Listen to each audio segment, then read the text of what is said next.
Okay, well, hello friends. Welcome back to my channel. So, this is actually the second time I've sat down to film this video. The last time I did it, I pressed record and my battery died. Now I have chicken in the oven, so I have to make sure I can get through this quickly, but not forget anything.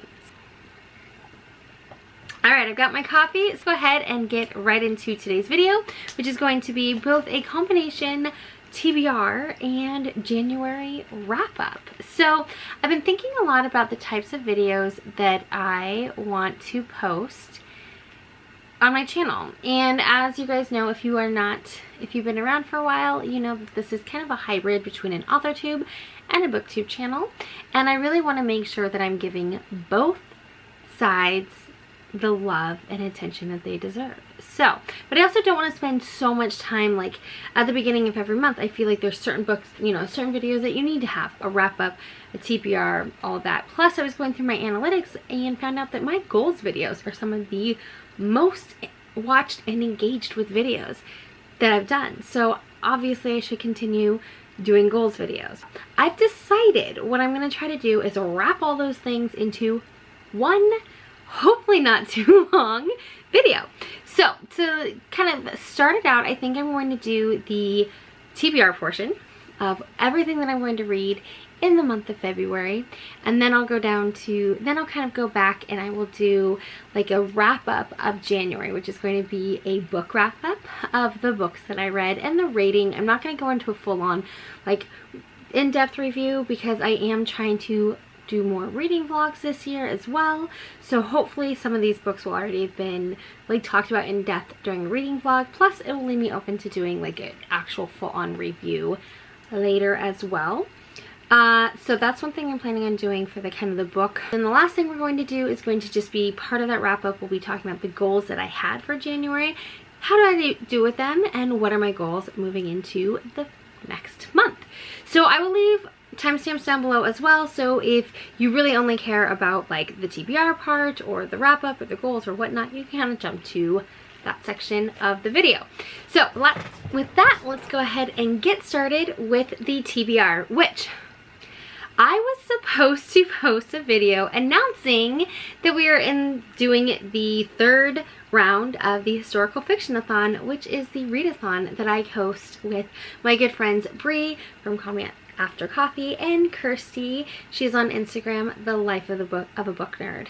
So I will leave all their information down below. As usual, I didn't post my announcement because life has been pretty crazy, and you'll want to watch the vlog that's coming out in a couple of days where I go into depth about what the heck has been going on with my house and why I was kind of MIA in general for most of January. But we're not going to talk about that right now because it's not what this video today is about. So you should definitely make sure you're following them, especially Bree. She's so good about making sure to post announcement videos and recommendation videos and do all the things before the readathon. I'm usually just like, yo, we're doing this thing and here's a couple books I'm going to read way after the fact. So make sure you are following Bree because she's way better at this than I am. Anywho, here wrap up is just, this is what I read, this is a couple thoughts I have, and here's my rating. If you also want to get a little bit more information about like what I'm reading kind of in real time, make sure you are following me on Instagram because I'm actually trying to be more active on Instagram as well, especially with kind of posting what I'm reading as I'm reading it. So before we get into the books that I'm going to be reading for the Historical Fictionathon, so first I'm going to go over the prompts, which we are actually doing this time. We are doing a bingo board, which I do have on my Instagram, so go check it out. I have a post of some of the books, and basically any posts that I have that are reading related are going to have this kind of as one of the slides. So make sure that you are looking at my stories or on the post for a link or to kind of check out all of the different bingo options on the bingo board. But basically I'm going to read through these pretty quickly. So it is, the first square is read a book about evacuees, read a middle grade, read a book set before the 1900s, read a book with your favorite color in the cover, on the cover, read a book that mentions winter, read a historical romance, read a book set in a different country, read a nonfiction, read a book with a female main character, Read a book with a male main character. Read a book with a dual timeline. Read a book with 2 or more people on the cover. A free space. Read a book with a happy ending. Read a book with a sad ending. Read a mystery. Read a classic. Read a new release. Read a backlist title. Read a book chosen by a friend. Read a book that's genre bending. Read a childhood favorite. Read an ebook slash listen to an audiobook. Create your ideal reading experience. Read while drinking your favorite beverage. So as you can see, a lot of these can be doubled up. So if you are reading a book, let's say, with a female main character that is a historical romance with a mystery, and you're listening to it on as an audiobook, you're gonna hit all those squares. So it's kind of what I wanted to do. I mean, you can do whatever you want with a bingo board. So you can do, like, you know, 4 corners, go in a line, go in a diagonal, whatever, or you can try to go for a blackout, which is kind of what I'm trying to do. I don't know if it's gonna happen. There are a couple of prompts that I haven't quite figured out, and some of them you won't really know until you're reading it, till you get to the end. Is this a happy ending or was this a sad ending? But I'm gonna do my best to get all of the prompts filled, and if not, I will at least get a bingo. So I'm gonna go through and tell you all about the books that I'm going to read. So the first one is going to cover my genre bending novel with a female main character, maybe. I mean, like I said, all of these are gonna fit, most of these are going to fit multiple kind of prompts. So this one is The Invisible Life of Addie LaRue by V.E. Schwab. I'm very excited. This is my very first book by V.E. Schwab that I have ever read. I've heard great things about this book. I'm pretty sure it's a new book too, so that might cover the new book prompt as well. And it is definitely genre bending because it is like I think it's like a fantasy and a historical fiction all kind of mixed into one. So basically this book is about a woman who I think doesn't want to sell her soul to the devil or something like that, but basically, or something's going on with her soul, so she will live forever, but you cannot remember her. After you meet her, you basically immediately forget her.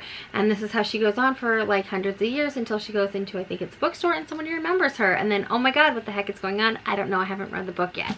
So this one I am super, super excited to read. This one has been on my TBR shelf for so freaking long. I'm so excited to finally get to this book. It is The Glittering Hour by Ayanna Gray. I have been wanting to read this book for so long. Like, look at this cover. It's just so beautiful. I just love this cover so much. It is a beautiful book. This one is about Selena Lennox as a bright young thing. Her life is a whirl of parties and drinking, pursued by the press and staying on just the right side of scandal while running from the life her parents had planned for her. Loris Weston is a penniless painter who is drawn to Selena's orbit one fateful night, beginning a chain of events that will have a profound effect on them both, but talent and ambition are not enough to earn Lawrence a place in Selena's gilded world, and there are consequences for girls like her who break the rules. When tragedy strikes, Selena finds herself choosing what her head tells her is safe over what her heart knows is right. Spanning 2 decades and a seismic shift in British history as World War II approaches, Ayanna Gray's The Glittering Hour is an epic novel of passion, heartache, and loss. And it's got a gorgeous cover, and I'm super excited for. My classic is going to be F. Scott Fitzgerald, The Great Gatsby, because this is just such a classic, and I love the story. I feel like it'll pair really nicely with The Glittering Hour, and it's only like 200, not even 200 pages, 189 pages. And I've read this book before, and I'm flipping through it, and I forgot it's like marked up with some of my thoughts. So it'll be fun to go back and also see what a much younger Mara thought of The Great Gatsby. And one of the last books that I have in physical form, do not look at this book. It is disgusting and ripped up and torn up, and I've had this for years. This is my historical romance and my childhood favorite because I read this when I was in high school, and it is my second favorite Judith McNaught book. It literally like is destroyed. It's so I've had this book forever. Has no cover, has no back, can't even tell you or read you the back cover, but I've read this so many times I can just tell you. It's about Elizabeth Cameron, and it's like the 1800s. Oh yeah, so that covers my Before the 1900s book. Yes. So basically, you got a chick, you got a dude, they meet at a party.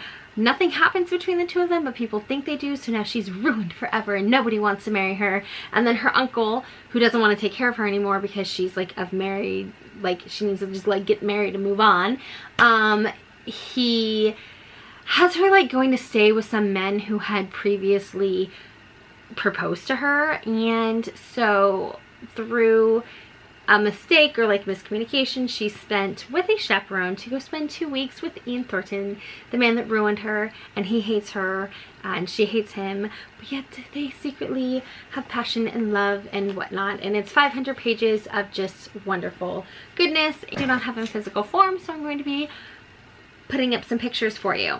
So I am going to be, so for my nonfiction book and my book about evacuees, I'm going to be listening to the audiobook of She Came to Slay, The Life and Times of Harriet Tubman. I didn't write down the name of the author. So this is a nonfiction book I can listen to on Scribd. It's like 3 hours, plus if you speed it up, it's going to take less time. So I think that's a great book. Plus it is Black History Month, so I wanted to make sure that I read books about Black history this month as well. Then the middle grade book is a book called Sugar. 10-year-old Sugar lives on River Road Plantation along the banks of the Mississippi River. Slavery is over, but working in the sugarcane fields all day doesn't make her feel very free. Thankfully, Sugar knows how to make her own fun, telling stories, climbing trees, and playing with forbidden friend Billy, the plantation owner's son. Then a group of Chinese workers arrive to help harvest the cane. Sugar wants to know everything about them. She loves the way they dress, their unfamiliar language, and best of all, the stories they tell of dragons and emperors. Unfortunately, other folk on the plantation feel differently. They're fearful of these new neighbors and threatened by their different customs. Sugar knows things will only get better if everyone works together, so she set out to help the two communities realize that they're not so different after all. Sugar is the inspiring story of a strong-spirited young girl who grows beyond her circumstances and helps others work towards a brighter future. So I have a feeling this is going to be a great book that's probably going to make me cry. It again is rated very, very highly, and this is written by Jewel Parker Rhodes, and it is a middle grade book. So I think that'll be great because it'll cover obviously my middle grade pick, as well as I really wanted to, like I said, pick more books that were about Black history, since it is also Black History Month. Last book that I have on here is kind of an extra one that I threw on there at the last minute. It is technically historical fiction. It is a graphic novel. I was going to try to read that in January, which we'll get to in a minute. And it is a graphic novel, The Black Dahlia, and it is the graphic novel basically made of the movie The Black Dahlia. Y'all know I'm super twisted and I love dark, creepy stories, and The Black Dahlia, which was a real murder case that went unsolved from, I want to say, like the 1930s or 40s. So yeah, I'm excited to read the graphic novel version of that book. I figure it shouldn't take me too long. It's 100 and something pages and it's a graphic novel, so if I have the time, I'm going to try to squeeze that one in as well. Is all of the books that I am going to read for the month of February.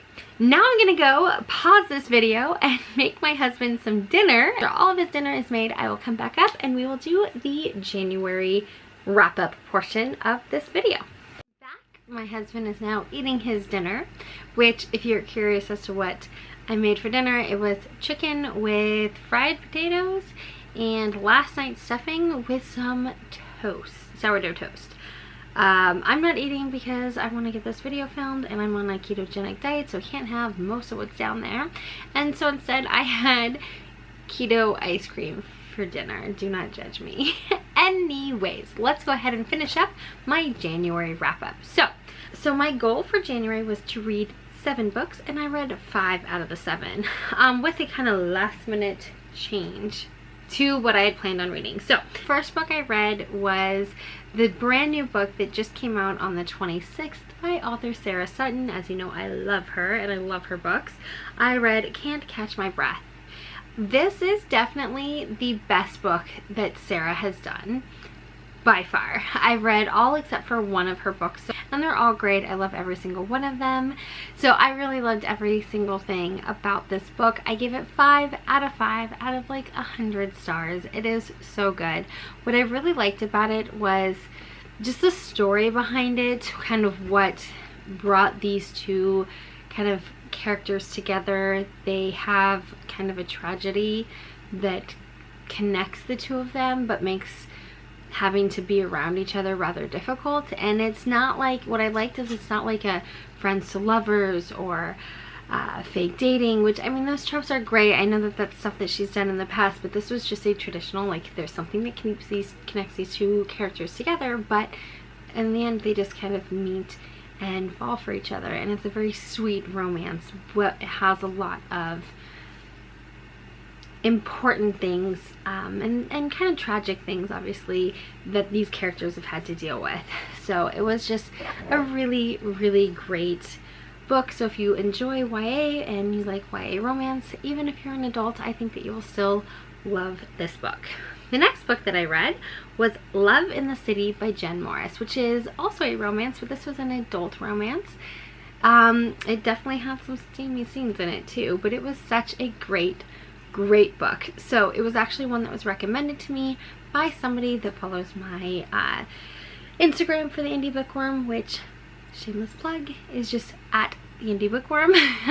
But so she recommended this book for a February pick because I wanted a romance, and I picked it up and just, I completely loved it. I read this book in like 2 to 2.5 days.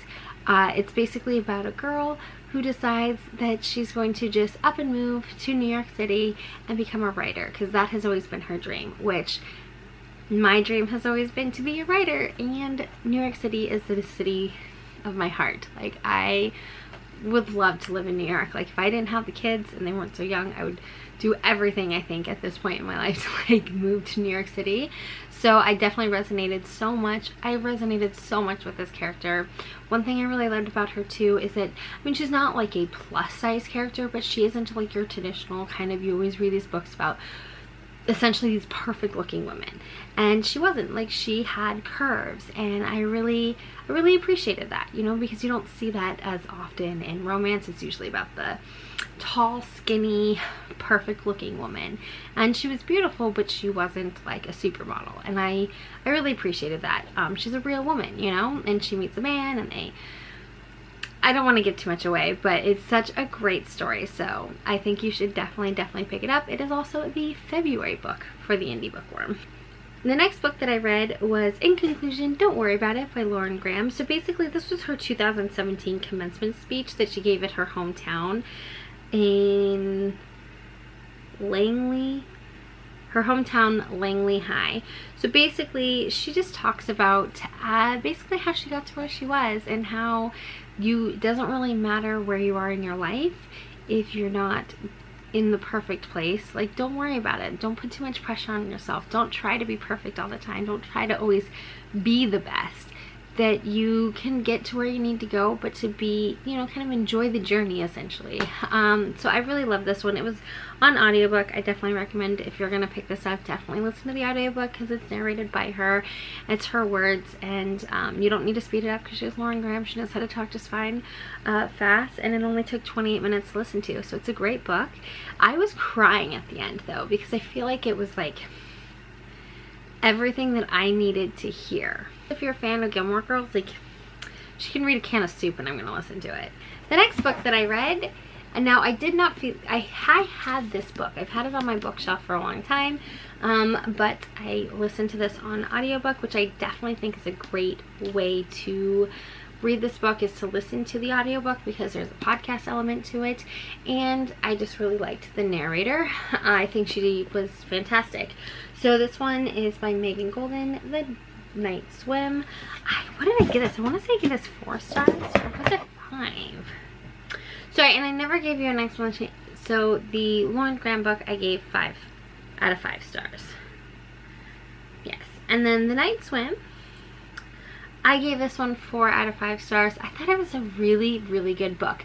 So my feelings about this, so basically it's about this character, Rachel, and she has a very famous true crime podcast where she kind of goes after the fact and kind of discusses or reinvestigates certain crimes. She has gotten somebody out of prison because it was found that he did not commit the crime that he was convicted of, and has been spending time in prison for. So she's very famous, and she is going to a trial in a very small town There are a lot of trigger warnings, so you should definitely check it out. It is kind of a hard book to listen to if you are sensitive to certain types of triggers, but I think it was a great book. So basically she's going to have this trial. You scared the crap out of me. Oh my god, you guys, my husband just scared the crap out of me. We have a guest for the rest of this video, I think. So she is going to give her the trial, and she comes out of a restaurant at a rest stop that she had no intention of staying at, and there is a note addressed to her. It's really creepy. So there's this letter written to her, and nobody's ever recognized her because she's very careful about keeping her face secretive. Like, she doesn't take pictures or post anything about herself. So it's a little weird that somebody's recognizing her and leaving her a note on her car. And so it really goes back and forth between this really old murder that had been committed 25 years ago in the same town that this other trial is being set at, and it kind of goes back and forth between the current case and the previous murder from 25 years ago. I will say the beginning was very thriller-like. It was really creepy, and like I was walking, or I was like taking my trash out late at night by myself. I didn't even have Franklin with me, and it was like 2 o'clock in the morning, and I was listening to the audiobook, and I was so creeped out, you know, because it's dark, it's nighttime, and I'm listening to this creepy book about, you know, a murder. And towards the end though, I feel like as the book continued, it stopped being really intense thriller-like and really became more like just contemporary, or like hard-hitting contemporary almost. So it was really good. There was a twist at the end that I didn't see coming. I really thought, like, I was making predictions along the way, and it was like, yep, that's what I thought it was, that's what I thought it was, which I like. You know, I like to be able to predict it and have it come true. But the twist at the end, I was a little surprised by, and I did really like how it ended, because this is my second book that I've read by her. The first one was The Escape Room, which is fine enough. I liked it. I think I gave it 3 stars, but I really didn't like the ending of it. If I remember correctly, I said it was like the kind of ending you'd see in like a Lifetime movie or something, which is fine. I love Lifetime movies, but it wasn't, you know, a bad book, the first one that I read, so I was willing to give her another try, and I'm so glad that I did, because The Escape Room, or I'm sorry, The Nights one was way better than The Escape Room by far. So I'm really excited to pick up another book by her in the future. The last book that I read was Saving Ruby King by Catherine Ardell West. Now, I started this book last year, I think during the summertime, but it is a very heavy book. And I haven't been in the right headspace, I feel like, to continue with it. It is about this girl, Ruby, whose mom died. She was shot, and nobody knows who did it. It's like a week after her mother's murder. And she has an abusive father. And it's just really a story about her and her best friend, her father, her best friend's dad, their families. It goes back and forth between different timelines. There's also this character, Sarah, who is basically, it's Ruby's grandmother, and she's awful, but then she also has a really tragic story, and there's just so much going on with all the different characters, and it does interweave in between all of their different points of view. It is a fantastic book. When I listened to the last bit of it, like the last 20 minutes, the twist, or kind of the big reveal that happens at the end of that book, literally had me, I gave this one 5 out of 5 stars.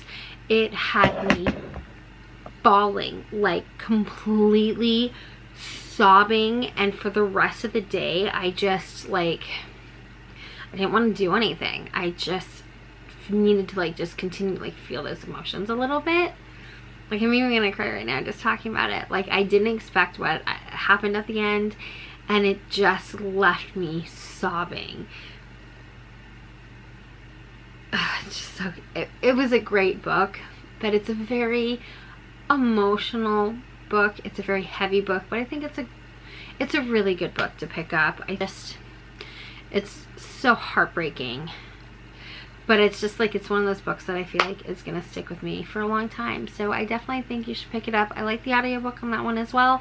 You might also pick it up as a physical book. I had it as an ARC, but I was supposed to get it from NetGalley and read it like months and months and months ago, but I'm very behind on all my NetGalley reads. So that is it. So those are the 5 books that I read in the month of February, or in the month of January. I wanted to read 7, I read 5, whatever, it's fine. It's fine. It is fine. So, well, Frank, what do you think? Should we talk about goals now? Should we? What do you think?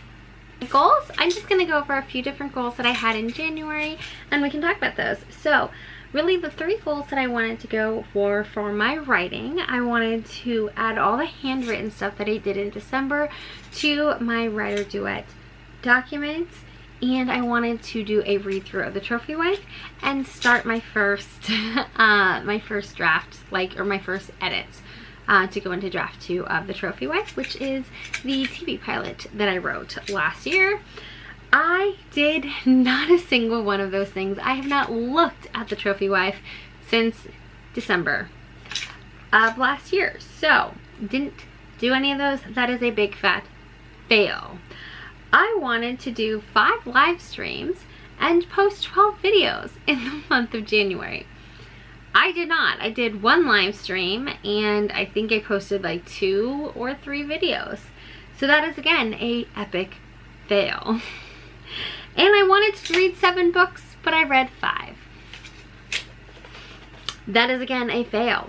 So what do you think? If you were gonna guess right now, take a guess at what my goals for February are going to be. My February goal is going to be all of January goals. So I'm going to add all of the words that I've handwritten to my document for my script. I'm going to do a read through, and I don't have to complete the edits, but I just want to at least start my second draft edits of the Trophy Wife. We're going to read 6 books during the month of February. And I am going to post 12 videos and do 5 live streams. So I think that would be a great time to talk about my schedule of what I would like to see. Ideally, the schedule that I would like to have for my YouTube channel moving forward. So I want to do a sit-down video like the one you're watching right now every single Tuesday. I'm bringing back coffee breaks, which if you don't know what those are the videos that are completely random, where I drink a ginormous cup of coffee, talk extremely fast about a bunch of random stuff. So sit down video on Tuesdays, which is gonna be kind of a mix between writer and reader content. I think it's really gonna depend on if I'm having a month where I'm doing something like NaNoWriMo, or like right now I'm doing historical Fictionathon, so I'm doing a lot more like reading vlogs and stuff like that, and just reading more. So I want my sit downs to be more writerly focused, and vice versa. If I'm writing a lot, doing like NaNoWriMo or something like that, I'm going to do more sit down videos that have to do with bookish stuff. So that's kind of the idea for Tuesdays. Coffee breaks are completely random. I don't really know what I'm going to talk about until I'm going to do it. Usually I have some ideas, but they're also very topical. So if there's something going on in the world or something on my mind, that's what we're going to talk about on Thursdays. They're not always writer or reading kind of related. That's why I really like those videos, because they're kind of fun, and it's a way for me to branch out of the standard booktube, authortube content. And then Sundays I do vlogs. So my goal is to have a weekly vlog running all the time, either a writing vlog or a reading vlog, and ideally I will rotate between a writing, a reading, back and forth to give them equal love. But in February they're going to all be reading vlogs because it is the historical Fictionathon. So that is it. So that is 12 videos. I have 5 live streams every single month. Every Tuesday from 10 p.m. to midnight, I'm going to be doing a late night live stream here on my channel. So if you are on the West Coast, or even if you're on the East Coast and you just don't like to sleep and you want to co-host with me, let me know down below and I will be in touch with you, because I would love to have some co-hosts. But I will be doing my late night live streams. Those are productivity streams, so you can work on your planner, you can read, you can write, whatever. That's what we're going to be doing on Tuesdays. And then the second Sunday of every month, I'm going to be doing an early morning live stream. That's everything that I have for you guys today. I have a feeling this video is going to be a lot lot longer than I intended, but that is okay. Let me know what you think about this format, if you would rather me split these up into 3 different videos or keep doing these super long kind of let's talk about the beginning of the month videos. Your thoughts down below, and of course I will leave a link to everything, all the books that I've talked about. I will link them to like Amazon, my co-host for the historical Fictionathon, and of course don't be shy, come hang out with me on Instagram. I have my personal Instagram and the one for my book box, which again is the Indie Bookworm. So if you're not subscribed to my channel, please do so. There's a little button down below, you can click the button, and of course be sure to ring that bell so you can get a notification every time I post a video, because I am gonna be posting those 12 videos this month. And with that, you guys know what to do. Go write some words and read a book, and Frank and I will see you guys very, very soon.